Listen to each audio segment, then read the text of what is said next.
So let me ask you one question. Do you think you have a sixth sense? Just raise your hand. Who thinks it? I see a lot of people hesitating, actually, and I think I know why. It has to do with what we think is the sixth sense, something paranormal. And it turns out what I'm trying to convince you of today is that your sixth sense is very physical, and it's actually your most important sense, because it's affecting the way you think, like none of the other senses does. So, consider for a second the purpose of the 5 senses that we know about. We have vision, audition, touch, taste, and smell.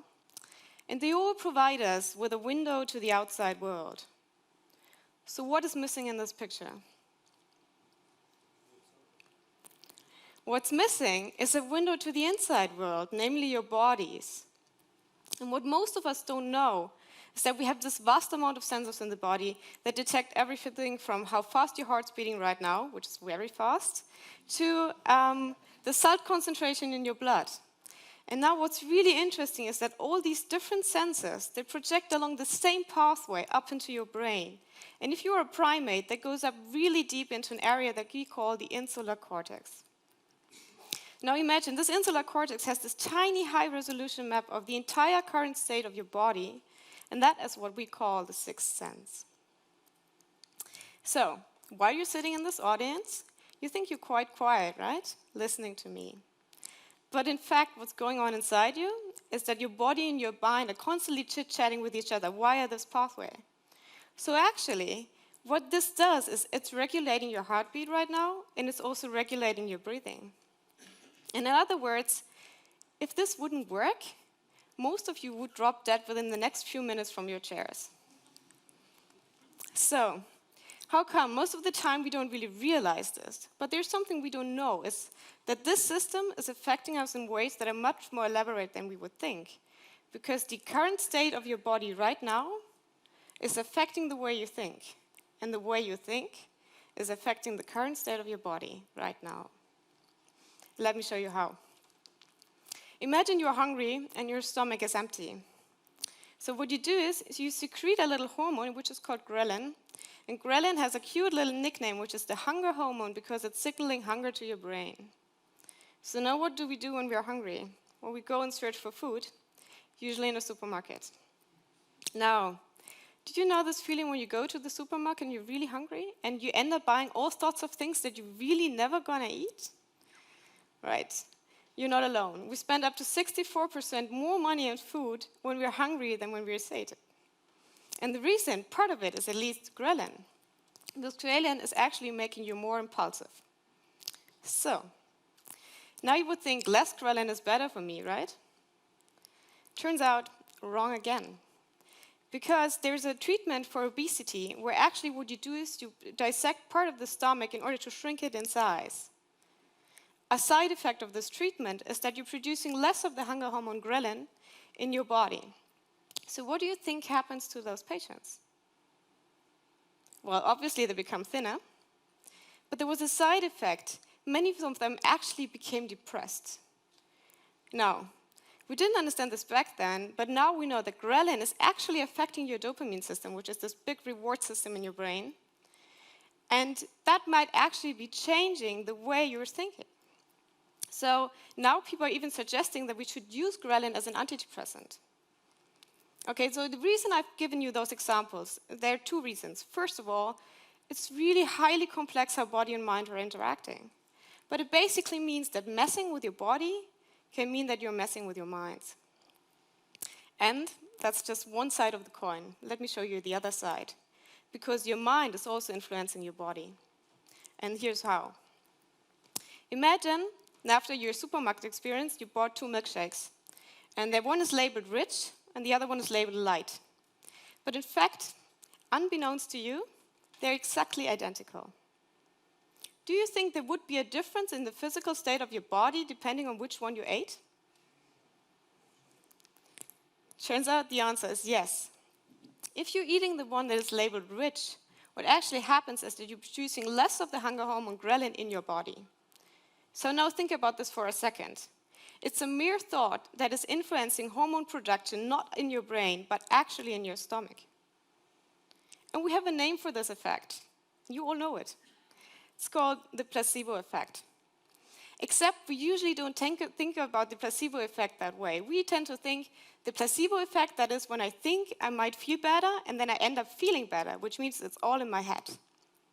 And that's entirely wrong. The placebo effect has physical consequences on your body. It's changing hormone production, but it can also change immune systems functions. So that means that thinking that you might feel better can actually make you be better. And unfortunately, the opposite is also true. There's something called the nocebo effect. You know that one? It means that thinking that something can be harmful to you can actually harm you. Let me give you a medical case study. So there was a student who took part in a scientific study, and he received painkillers over a period of a month. But he collected them all and took them all at once because he wanted to commit suicide. So he ends up in the clinic, and he's in a critical state, so he's about to die. And the clinicians call the researcher and say, what on earth did you put in those pills? And the researcher was saying, actually, nothing. He was the one receiving the placebo. So only after the doctors told him, he was slowly recovering from his symptoms. So the reason I'm telling you this is because the mere thoughts can actually affect physical changes in our bodies. And you all should be asking yourself one question by now. How? How is it possible that a change in the physical state of my body, like my stomach, can cause depression? And how is it possible that mere thoughts can actually affect the physical state of my body? So why are there so many psychiatric disorders that have somatic symptoms? And why are there so many bodily disorders that have psychiatric symptoms? And the quick answer is, we don't know yet. There's a lot of people claiming they know, but they don't. There's also a more elaborate answer, which is we have some idea of what might be going on, and it has to do with perception. So, this is a really oversimplified nutshell of what might be going on. So, whenever your brain is receiving sensory information, be it from the outside world or be it from your body, you're never taking the raw data. Because the raw data are really noisy and they're ambiguous. So what your brain does, and it's really good at that, is actually trying to put things into context. Context can be anything. The situation I'm in right now, all of the experiences that I had in my past, but it can also be abstract thoughts, like thinking, what's that label on the milkshake I'm drinking right now? And those thoughts are affecting the representation of your senses, and they create a new image, and this is what we call perception. Perception is nothing else but a reinterpretation of your sensory information according to your beliefs.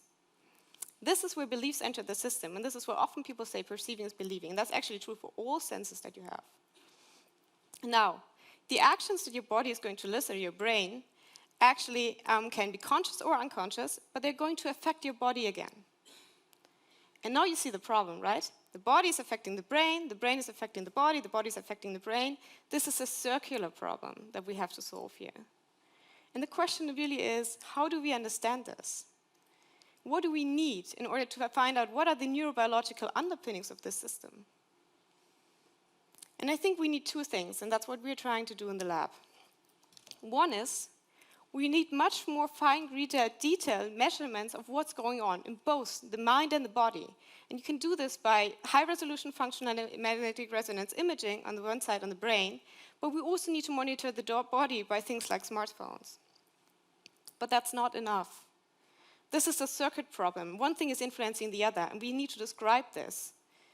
And the only way we can do this is math. We need dynamic equations that are actually describing how those two things are interacting. That's the only way to understand the system. Now, once we understand it, we can actually start asking elaborate questions. Things like, should we be targeting the body via exercise or treatment? Or should we be targeting the brain via drugs? Or, and I think this is the most interesting question for me, shouldn't we be changing our beliefs instead? We have a 4,000-year history that claims that actually things like mindfulness meditation or positive thinking or optimism have a positive impact on our health. But it's only now, for the very first time, that we're beginning to understand the neurobiological underpinnings of this process and the computations that are actually taking place. And this is where science comes into play, because only now, once we understand this, we can tell you what are the sort of beliefs that you should be adopting in your everyday life, and what of the beliefs are complete nonsense. And I think it's science that's actually going to solve this problem. And this, for me, means harnessing your sixth sense. Thank you.